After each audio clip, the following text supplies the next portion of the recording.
Assalamualaikum and hello everyone, especially to Madam Jean. My name is SHAHEERAH JAMILAH binti Muhammad SHAFREE, and today I will be presenting my proofreading and editing analysis for assessment. For this assignment, I choose to work on a document related to the Zain Ryan case, which is a tragic and highly discussed issue in Malaysia.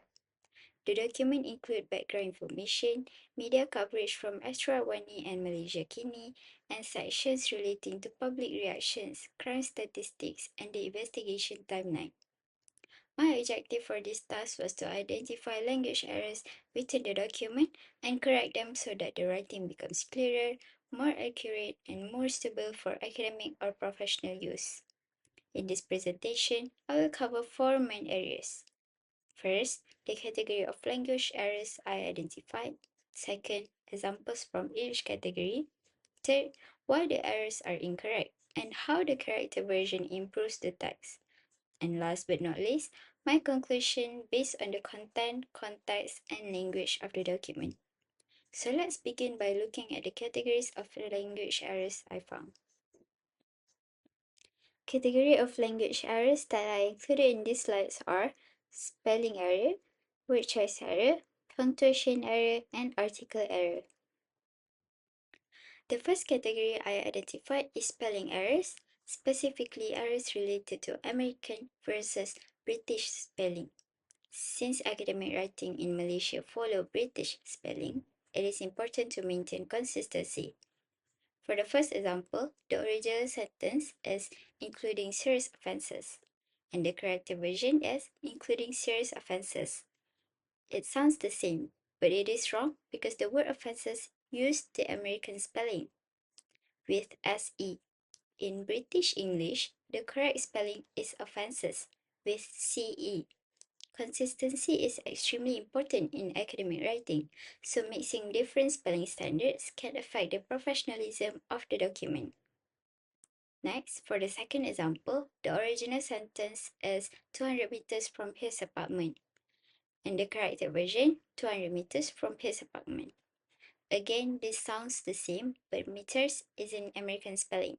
The correct version in British English is meters, METRES. Since the rest of the document also use British spelling, this correction ensures the entire document follow one consistent standard.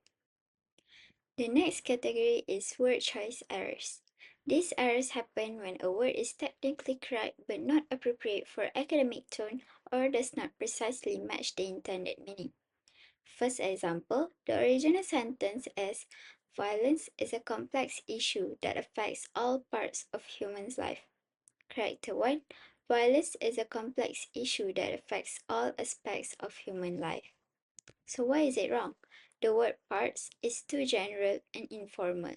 In academic writing, aspects provides a more accurate and professional tone. This makes the sentence clearer and more stable for formal analysis. Next example, Katarina Bako talks about how violence has become normal. Corrected one, Katarina Bako discussed how violence has become normalized. So why is it wrong? Talks about sounds more conversational. The word discuss is more formal and academic. I also corrected normal to normalize because it fits to the tone of academic writing and gives a clear expression of the issue being analyzed. Next, the third category is punctuation errors, which affect clarity, sentence flow, and readability. First example is, many are upset and angry because the parents' stories don't match and the child was badly hurt, so they want justice. Corrected one, many are upset and angry because the parents' story don't match and the child was badly hurt. This sentence contains two independent clauses joined by and. In academic writing, a comma must be placed before and to avoid a run-on sentence. Adding this comma makes the sentence grammatically correct and easier to read. As you can see, the second example here, there should be no space before the colon. This correction follows the proper punctuation rules and gives the document a clearer and more professional appearance.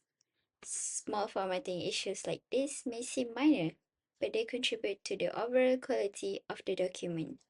The final category is article errors, which involve incorrect use of A, N, and D. The first example, the original. The MCPF offered a 20,000 ringgit reward. For the corrected version, the MCPF offered an 20,000 ringgit reward. So why is it wrong? Although the letter R is consonant, the pronunciation of RM starts with the sound R, which is a vowel sound. Therefore, the correct article is N. Articles must match the sound, not the letter.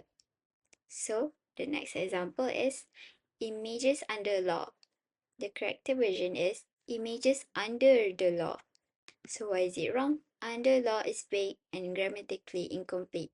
Under the law is correct phrase because it refers to a specific legal system. Adding the makes the sentence more precise and grammatically correct. To conclude, the document I analyzed contains several language errors involving spelling, word choice, punctuation, and article usage.